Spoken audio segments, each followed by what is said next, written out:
soit pour les inhiber. La stimulation fait disparaître les symptômes de la maladie, mais ne la guérit pas. Finalement, nos systèmes neuronaux, ils ont toujours la même façon de ne pas aller bien. Ils se mettent à balbutier, à bégayer. Et la stimulation, tout ce qu'elle sait faire, c'est de venir secouer un petit peu tout ça et empêcher que ce bégaiement persiste. C'est exactement comme un brouillage radio. Alors à partir de ça, je vois pas comment on peut améliorer un fonctionnement normal parce que dans le type de stimulation qu'on utilise, on fait quelque chose de relativement grossier. Grossier peut-être, mais efficace. Peu à peu, les chercheurs trouvent d'autres applications à ce stimulateur. Comme les ondes peuvent inhiber le désir de manger, ils le testent actuellement pour traiter l'obésité.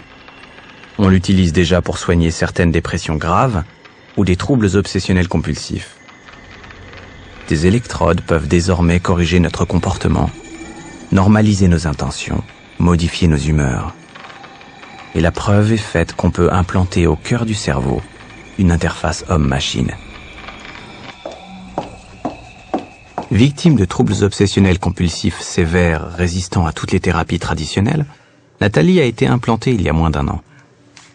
Inséré sous la clavicule, ce petit boîtier génère les ondes haute fréquence qui stimulent son cerveau en permanence. C'est un psychiatre qui en ajuste régulièrement les paramètres. Aujourd'hui, il lui propose de regarder des images qu'il a prises d'elle avant qu'elles ne soient implantées.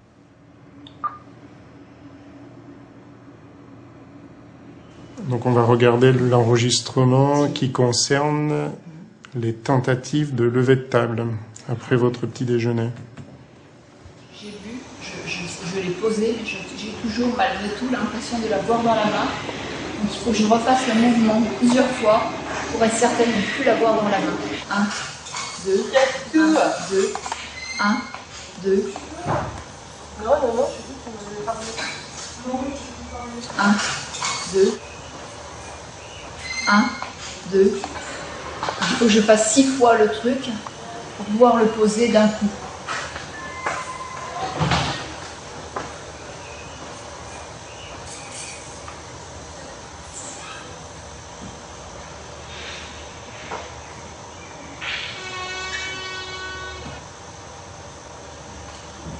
C'est incroyable quand même.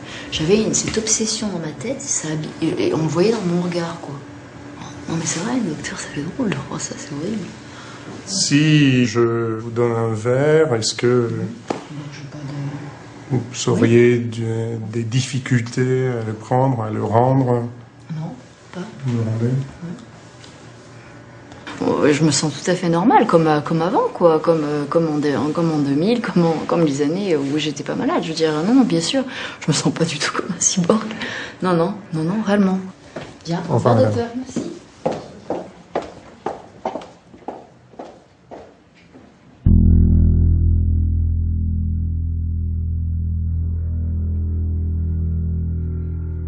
Le décryptage du cerveau avance à une vitesse phénoménale. Neurone après neurone, les zones du cerveau délivrent leur mystère.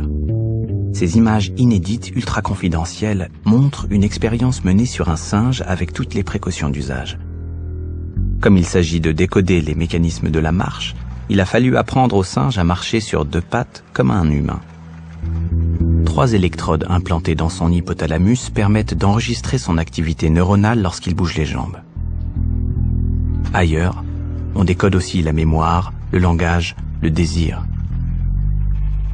La plupart de ces expériences sont déjà pratiquées sur des cobayes humains.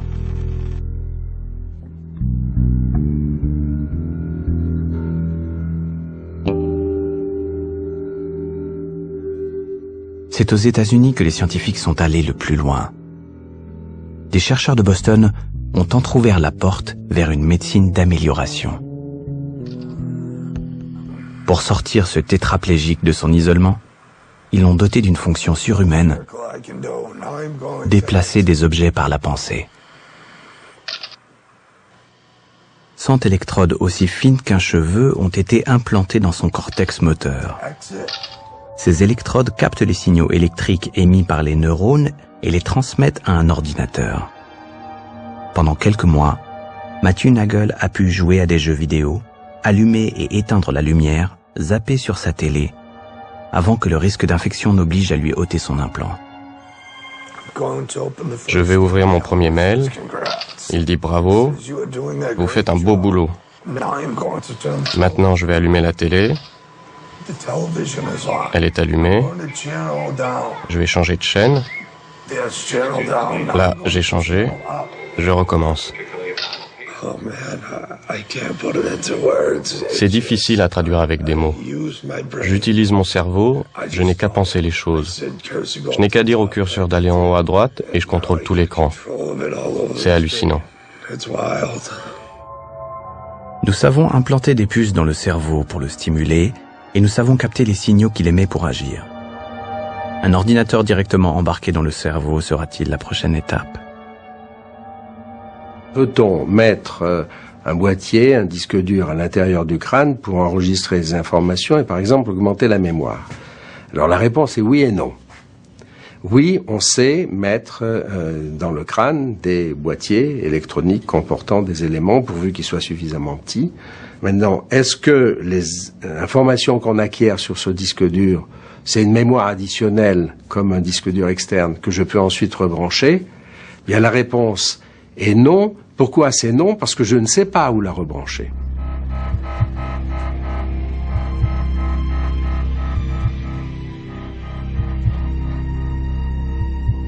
Un simple problème de câblage nous séparerait d'un homme à la mémoire augmentée. Certains scientifiques prétendent que ce problème pourrait être résolu d'ici 5 à 10 ans. Je sais que ça paraît fou, mais les fondateurs de Google parlent déjà sérieusement d'avoir Google directement dans le cerveau, avec un implant. La première fois qu'ils en ont parlé, on a pensé qu'ils plaisantaient. Mais non, ils sont sérieux.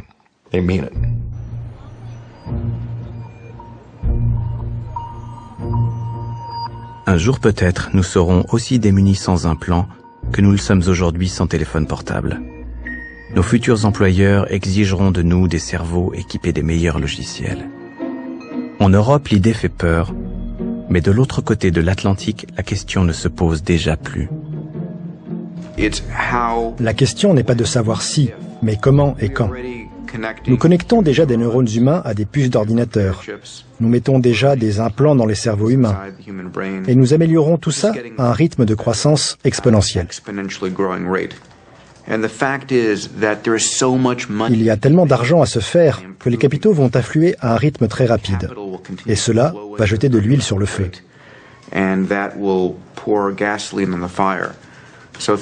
Les améliorations vont aller de plus en plus vite.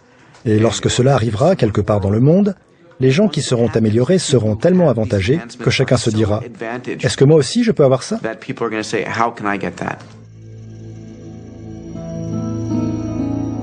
Peter Diamandis est transhumaniste. Ce mouvement rassemble quelques milliers de personnes dans le monde, philosophes et scientifiques. Certains d'entre eux sont haut placés dans les institutions et les laboratoires de recherche américains.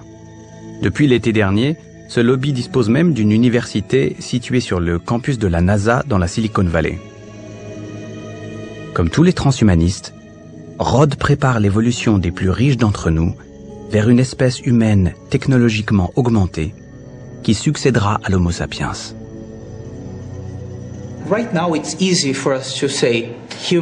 Aujourd'hui, c'est facile de distinguer l'humain de la machine, mais ça va vite devenir très flou.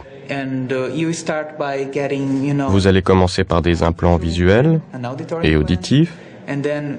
Ensuite, vous allez avoir votre crise de la quarantaine. Et au lieu d'acheter une voiture de sport, vous allez vous offrir un cœur d'athlète pour avoir de meilleures performances sportives. Ça va commencer comme ça, par de petites améliorations. Et soudain, vous allez réaliser que vous êtes devenu plus artificiel que naturel. On ne peut plus tracer une frontière bien définie entre l'humain et la machine. Nous allons évoluer et nous allons changer ce qui nous sert à nous relier au monde, c'est-à-dire notre corps. Et c'est une bonne chose. C'est l'évolution. C'est simplement l'évolution artificielle.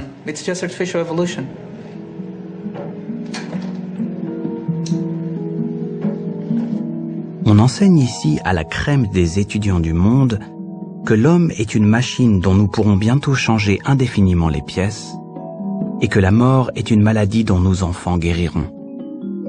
Alors que nous comprenons ce qu'est le vieillissement, nous réalisons que c'est une calamité, une maladie. Petit à petit, nous considérons que ce que nous pensions inéluctable peut devenir un choix. Certains ne le feront pas. Très bien.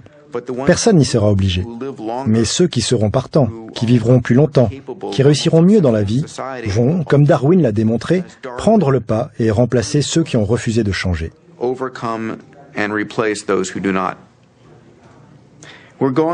Nous passons d'une période d'évolution par sélection naturelle à une évolution dirigée de manière intelligente.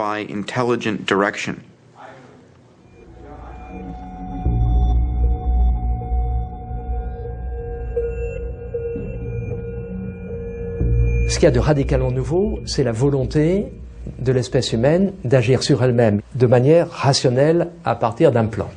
Même si l'évolution a procédé par bricolage, sans plan préétabli justement, lorsque des êtres humains prétendent devenir les ingénieurs de cette histoire, il y a une sorte de démesure qui peut évidemment se retourner contre eux.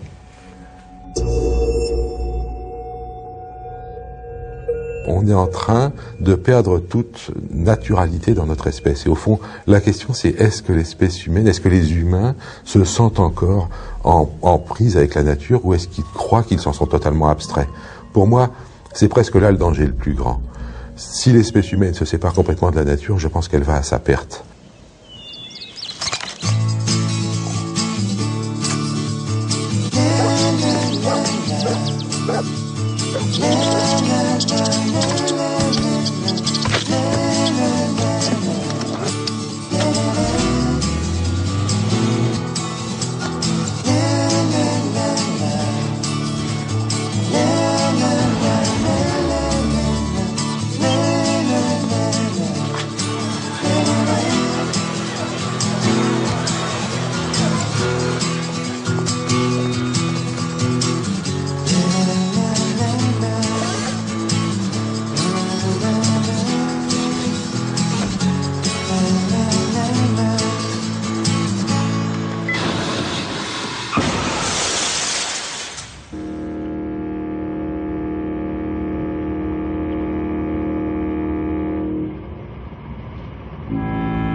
À 1 heure de train de Londres, à l'université de Reading, la Silicon Valley britannique, un professeur de cybernétique en pleine santé a déjà commencé à transformer son propre corps.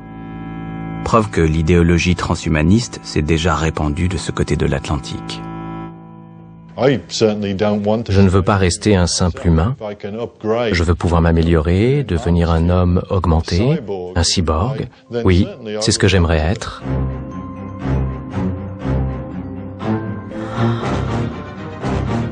La mutation de Kevin a débuté lorsqu'il s'est implanté une puce dans le bras pour commander la domotique de son labo. Il est devenu alors le premier cyborg volontaire au monde. Le premier implant que j'ai eu, c'est cette puce RFID, à identification par fréquence radio, que j'ai choisi d'insérer dans mon bras gauche de façon expérimentale. Elle permet à l'ordinateur de mon bâtiment de m'identifier en permanence. Quand je me déplace, les portes s'ouvrent, les lumières s'allument, et quand je passe devant la porte d'entrée, ça fait « Hello, Professor Warwick ». Beaucoup d'animaux portent cet implant aujourd'hui, mais j'ai été le premier humain à l'avoir. On pourrait l'utiliser comme un passeport pour les humains. J'adore être un cyborg.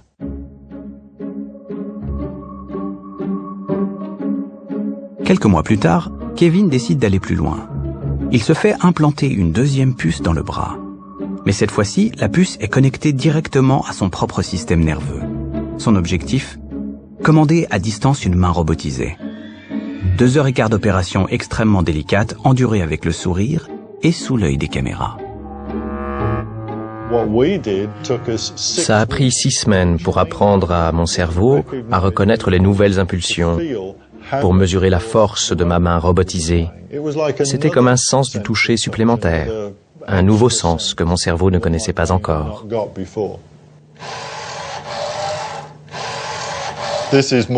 Voici Mowgli. Mowgli est un robot de recherche. Il a des caméras dans les yeux